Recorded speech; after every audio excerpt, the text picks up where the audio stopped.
आरजीकर मामले में राज्य सरकार की भूमिका से असंतुष्ट होकर अलीपुरद्वार के वरिष्ठ शिक्षक तथा लेखक बंगरत्न परिमल दे ने बंगरत्न पुरस्कार लौटाने का फैसला किया है।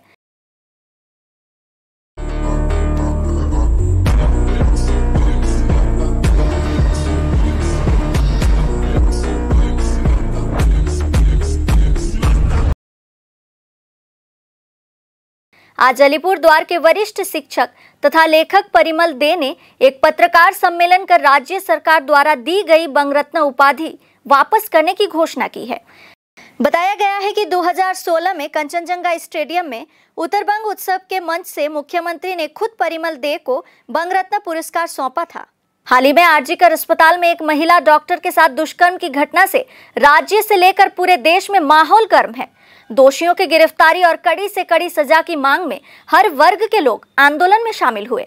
वहीं शिक्षक तथा लेखक परिमल दे राज्य सरकार की भूमिका से असंतुष्ट है, इसीलिए उन्होंने राज्य सरकार का बंगरत्न पुरस्कार लौटाने का फैसला किया। उन्होंने उपाधि लौटाने के अलावा इनाम में मिले 1 लाख रुपए भी लौटाने की बात कही है। समग्र देशे पश्चिम बांगला आरजीकरेर घटना प्रवाह के लिए एक उत्ताल आंदोलन शुरू হয়েছে। একজন চিকিৎসক ধর্ষিতা হয়েছেন এবং নারকীয়ভাবে তাকে হত্যা করা হয়েছে।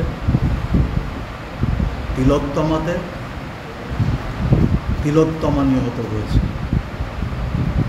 জীবনানন্দ বলেছিলেন কল্লোলিনী তিলোত্তমা। সেই কল্লোলিনী তিলোত্তমা হত্যার পরে কলকাতা এবং সারা রাজ্য কুচবিহার থেকে কাকদ্বীপ আবার উত্তাল হয়ে উঠেছে। আমি বিবেকের আহ্বানে বেশ কিছুদিন থেকে লক্ষ্য করছি রাজ্য প্রশাসন, রাজ্য সরকার অনেক সময় অন্যায়কারীকে, দুর্নীতিপরায়ণদের আশ্রয় দেওয়ার জন্যে হাইকোর্ট, সুপ্রিম কোর্ট পর্যন্ত দৌড়চ্ছে, যেটা বেদনাদায়ক। শ্রীমতী মমতা বন্দ্যোপাধ্যায় মাননীয় মুখ্যমন্ত্রীর প্রতি আমার পূর্ণ শ্রদ্ধা আছে। ব্যক্তিগতভাবে তার সঙ্গে আমার কোনো বিরাগ ভাজনের বিষয় নেই, বিতৃষ্ণারও বিষয় নেই।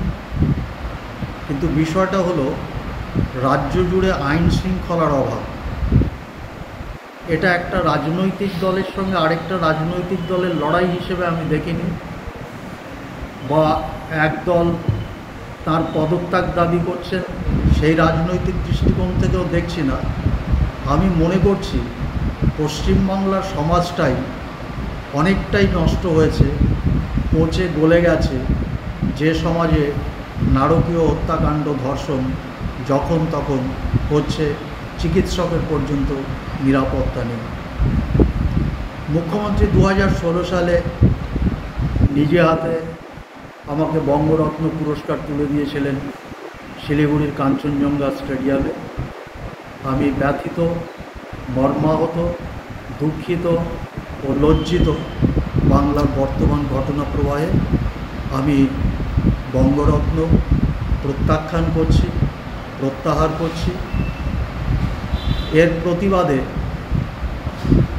যে তিলোত্তমার আত্মা শান্তি লাভ করুক, ওর পিতামাতার অন্তরে শান্তি আসুক, আবহমানকালের বাঙালি বঙ্গবাসী যারা মাঠে ময়দানে নেবে আজকে আন্দোলন করছেন, তাদের প্রতি সহমর্মিতা বশত আমি প্রতিবাদ স্বরূপ অসুস্থতার কারণে নিজে রাস্তায় নামতে পারছি না। আমি বঙ্গরত্নটা প্রত্যাখ্যান করে আমার প্রতিবাদ জানালাম। আমাকে 1 লক্ষ টাকার একটা চেক দেওয়া হয়েছিল বঙ্গরত্নের সাম্মানিক হিসেবে। আমি আগামীকাল ট্রেজারি অফিসারের সঙ্গে কথা বলবো।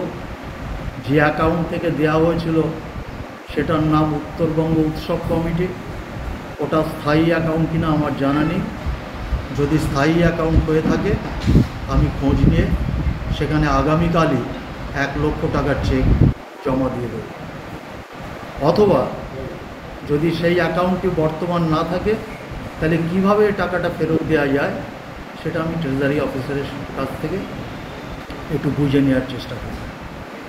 আমার অন্তরাত্মায় বেদনা।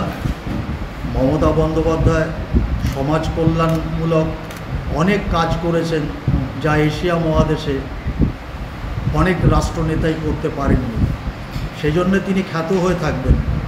কিন্তু পাশাপাশি একথাও বলতে হয় তার বহু সিদ্ধান্ত বাঙালি জাতি আত্মঘাতী বলে মনে করছে।